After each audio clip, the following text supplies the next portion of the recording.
Good evening and welcome back to another episode of The Longing, where we are once again going to be continuing to read The Wind in the Willows by Kenneth Grahame. So, let's get going.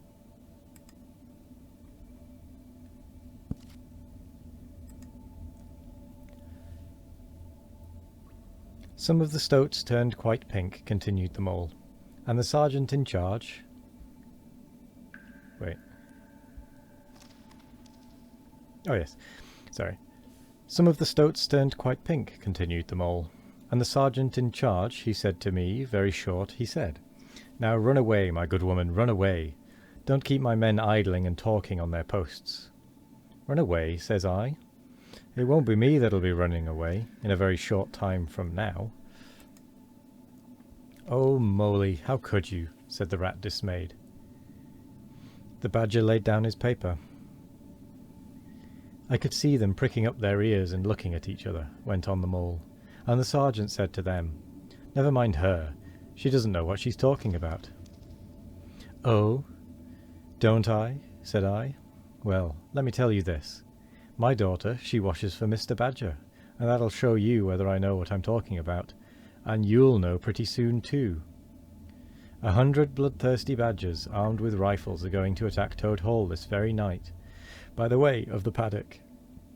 6 boatloads of rats with pistols and cutlasses will come up the river and effect a landing in the garden, while a picked body of toads, known as the diehards, or the death or glory toads, will storm the orchard and carry everything before them, yelling for vengeance. There won't be much left of you to wash by the time they've done with you, unless you clear out while you have the chance." Then I ran away, and when I was out of sight I hid, and presently I came creeping back along the ditch and took a peep at them through the hedge. They were all as nervous and flustered as could be, running all ways at once and falling over each other, and everyone giving orders to everybody else and not listening, and the sergeant kept sending off parties of stoats to distant parts of the grounds, and then sending other fellows to fetch 'em back again, and I heard them saying to each other, "That's just like the weasels.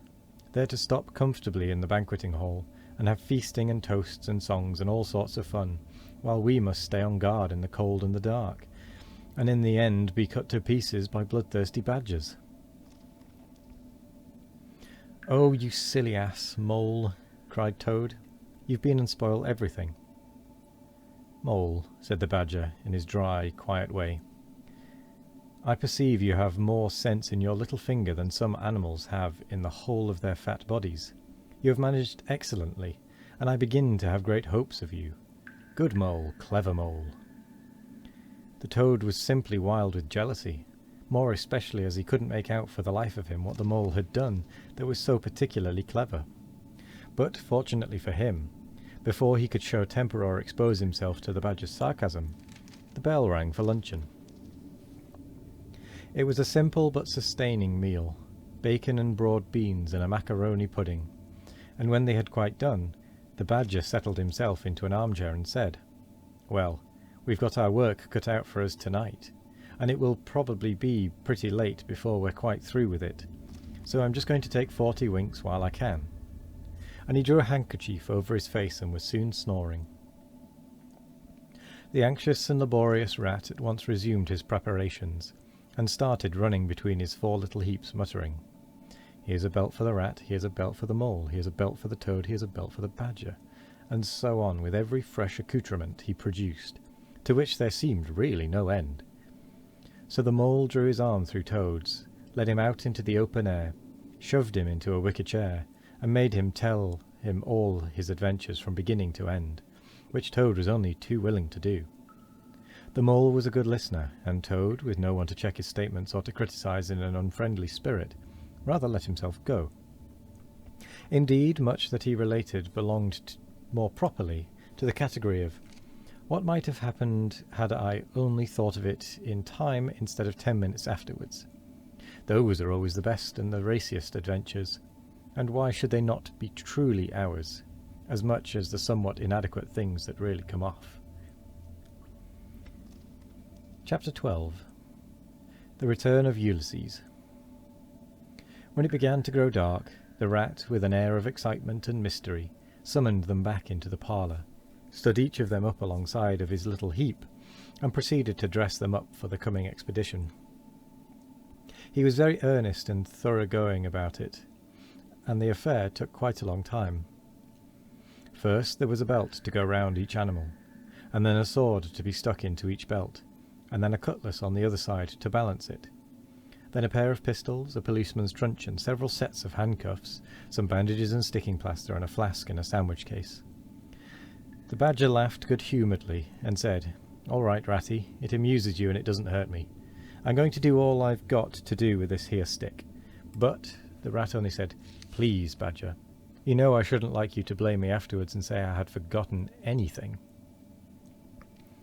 When all was quite ready, the badger took a dark lantern in one paw, grasped his great stick with the other, and said, "Now then, follow me. Mole first, because I'm very pleased with him. Rat next, Toad last. And look here, Toady, don't you chatter so much as usual, or you'll be sent back as sure as fate." The Toad was so anxious not to be left out that he took up the inferior position assigned to him without a murmur, and the animals set off. The badger led them along by the river for a little way, and then suddenly swung himself over the edge into a hole in the river bank, a little above the water. The mole and the rat followed silently, swinging themselves successfully into the hole as they had seen the badger do. But when it came to Toad's turn, of course he managed to slip and fall into the water with a loud splash and a squeal of alarm.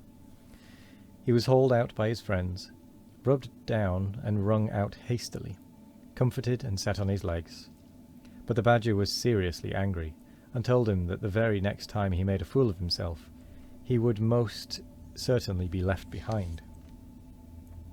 So at last they were in the secret passage, and the cutting out expedition had really begun. It was cold and dark and damp and low and narrow, and poor Toad began to shiver, partly from dread of what might be before him, partly because he was wet through. The lantern was far ahead, and he could not help lagging behind a little in the darkness. Then he heard the rat call out warningly, "Come on, Toad," and a terror seized him of being left behind, alone in the darkness, and he came on with such a rush that he upset the rat into the mole and the mole into the badger, and for a moment all was confusion. The badger thought they were being attacked from behind, and as there was no room to use a stick or a cutlass, drew a pistol, and was on the point of putting a bullet into Toad, when he found out what had really happened. He was very angry indeed, and said, "Now this time that tiresome Toad shall be left behind." But Toad whimpered, and the other two promised that they would be answerable for his good conduct, and at last the badger was pacified, and the procession moved on. Only this time the rat brought up the rear with a firm grip on the shoulder of Toad. So they groped and shuffled along with their ears pricked up and their paws on their pistols, till at last the badger said, "We ought by now to be pretty near under the hall." Then suddenly they heard, far away as it might be, and yet apparently nearly over their heads, a confused murmur of sound, as if people were shouting and cheering and stamping on the floor, and hammering on tables. The Toad's nervous terrors all returned, but the badger only remarked placidly, "They are going it, the weasels." The passage now began to slope upwards. They groped onward a little further, and then the noise broke out again, quite distinct this time, and very close above them.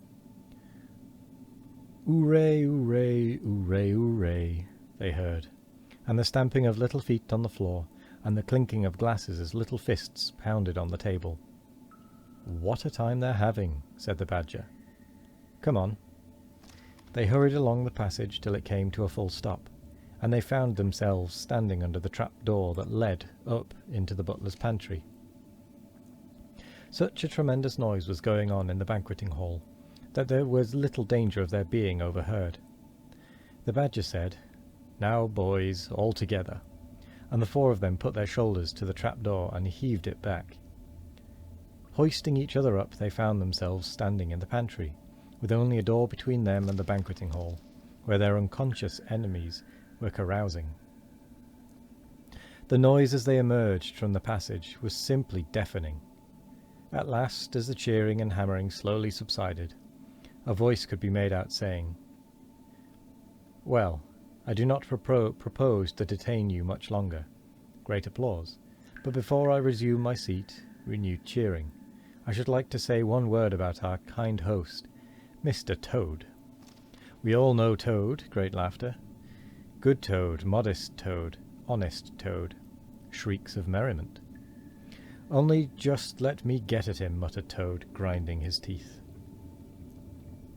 And with that, we come to the end of the episode, and we did have a slight blip there in the middle, so the time may not line up at the top, but oh well. So, thank you very much for joining me today. I hope you all have a wonderful morning, evening, afternoon, or night, no matter what time of day it is. I hope you all have a wonderful one of it.